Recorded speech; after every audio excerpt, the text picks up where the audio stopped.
Meanwhile, at a provincial level, the IFP's Thami Ntuli will today be sworn in as Premier of KwaZulu-Natal. This follows a coalition agreement between his party, the ANC, the DA and the National Freedom Party.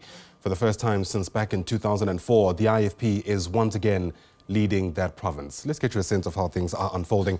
Bringing our reporter on the ground, Vusi Khumalo, who's watching developments for us from Pietermaritzburg.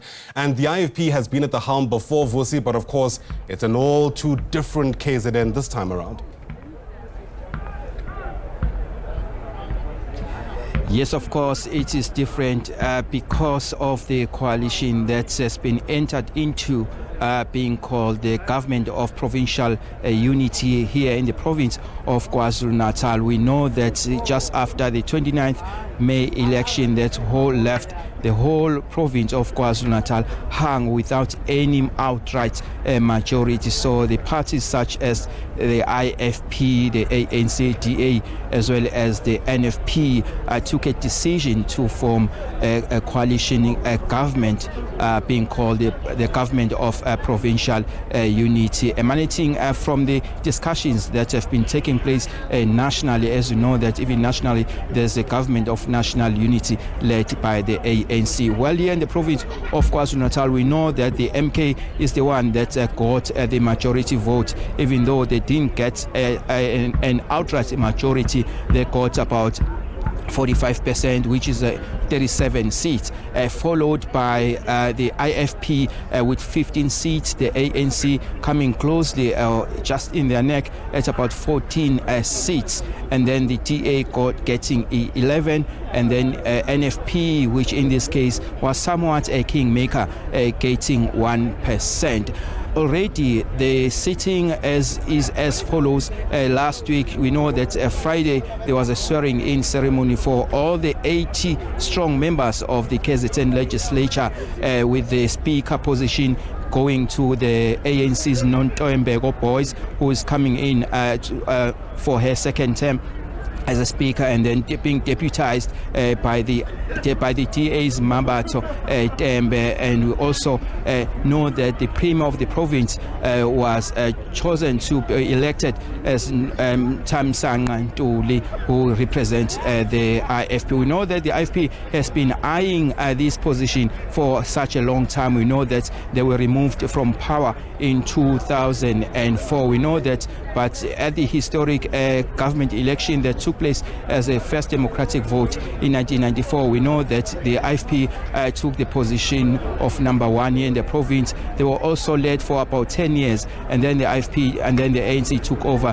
in 2004. Let me get out of the shot so that our colleague Nomhle Ngubane will just give you a glimpse of what has been happening. We know that it was just as pomp and ceremony. We just earlier on, the police have just concluded doing their parade, but they will also be doing it again when the Premier-elect Thami Ntuli will be coming in here and also doing or conducting salutations to the newly elected Premier of the province, Thami Ntuli. So this is what we have here in the province of KwaZulu-Natal. So we know that all eyes are also here in the province of KwaZulu-Natal, especially when you talk about the Government of Provincial Unity, because we know that there are also the MK, which also has 37 seats, and also will be at the opposition benches, even though they got the majority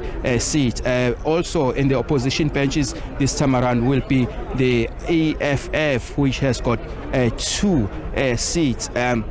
That's a -6, because in the last administration, the 6th administration, the EFF had about 8 seats. So it's a -6 this time around. There will only be 2. Another interesting point here in the province of KwaZulu-Natal today, we know that it's somehow one of the most youthful ones when comparing it to other provinces as well, because there are such a youthful members who of the sitting today. We've got Mncedisi Mapisa from the IFP, we've got Nolthando Dlamini from the IFP, we've got Sizom Kiza from the ANC, and the MK as well. There are some youthful members who are part of this sitting in, who have already been sworn in as the new MPLs. So also later on today we'll be hearing the Premier about how he will make up his cabinet. What we've gotten here so far, even though it hasn't been confirmed yet, the Premier of the province being will be given his prerogative right to select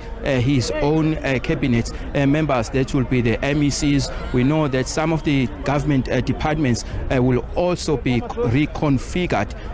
Departments such as the health, education, public works, infrastructure. So we'll be waiting in anticipation as to who will be sworn in as the MECs or members of the executive councils of these departments of the province of KwaZulu-Natal. Well, of course, we know that the IFP is the one that is leading this government of provincial unity. Will also be expected to have more MECs, followed by the ANC, the DA, as well as the NFP, even though at the moment we do not know whether the NFP will also have a portfolio to manage or to lead in this province of KwaZulu-Natal. Well, I have seen quite a few members already who were sworn in last week and making an entrance. Here we've seen Blessed Kwala, who are coming from the IFP. We've also seen Francois Rogers, who in the province of KwaZulu-Natal, and there are also more members who have also been sworn in who are making an entrance. They will be